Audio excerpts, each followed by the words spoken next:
Shorter than 6 feet, with broad shoulders and a slender waist, this man was fit, strong, and had a battle hardness to him. Anna had been instructed by her militia commander at the Southern Iron Cross that if this day came, she was to escape and evade. Her real-world commander at the United States Asymmetric Warfare Group had signed off on that. She needed to stay in the game if she was to gather the intel the Pentagon needed. The odd connection of Slovakians to a West Virginia militia. Looking at the special agent from the FBI, though, Anna couldn't see herself being successful at escaping without incapacitating him. Nope, she couldn't imagine that going well for either of them. Anna wished the FBI had sent someone else. In imagining this scenario, she had expected someone older, less sharp-edged. A guy with too many donuts around his middle, too many scotches belted back after long days and longer years of service. Someone who was tired. How the heck had she pulled the short straw and gotten this guy? One of us is going to end up dead before this is over.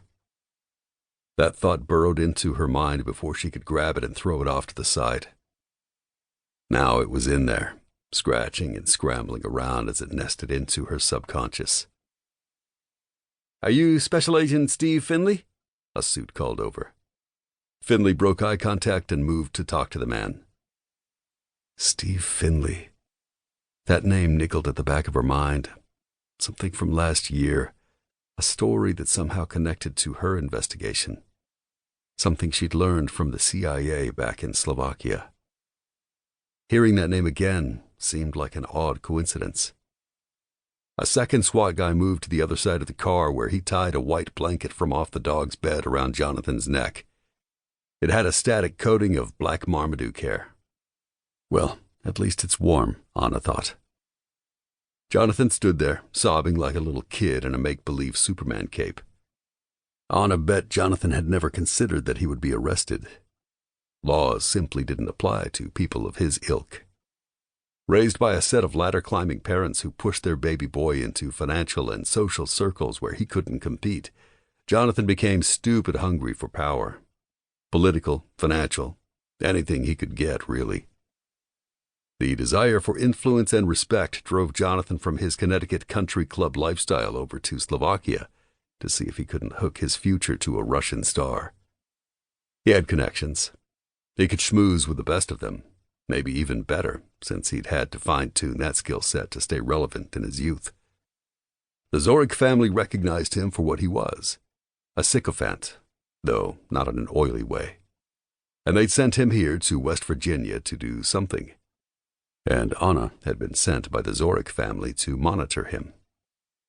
Anna did as she was told. Anna scrutinized Jonathan in this new light of captured criminal and decided that Jonathan's rather effeminate face and mannerisms meant that once he got to the pokey, he was going to have a rough ride indeed. Shoot. Anna huffed out a puff of air. She realized that when she escaped from the FBI, she was going to have to save Jonathan too. The Zorik family would expect her to get Jonathan free or make sure he was silenced. No man could be left to tell tales about the family. After all, they'd sent her to handle him. That upped the stakes. Anna sent Jonathan an anger-filled glare. He couldn't run fast on a normal day, but in flip-flops and a blanket cape. This scenario was ridiculous.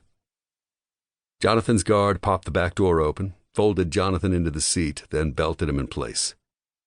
As the guy slammed the door shut, Jonathan's sniveling escalated. Anna's lip curled with derision. She felt no compassion for him. He was just a pawn, easily pushed around the playing board, part of a strategy, but cheap and disposable. She wondered what Cal would think if he could see this scene playing out. That was a problem. Cal. The leader of Southern Iron Cross here in West Virginia was Cal Tucker. Cal did his manipulating from behind the scenes. He kept his fingers clean. He'd probably slip through a keyhole and keep on keeping on. Keep the movement growing. Follow the directives of the person in real power.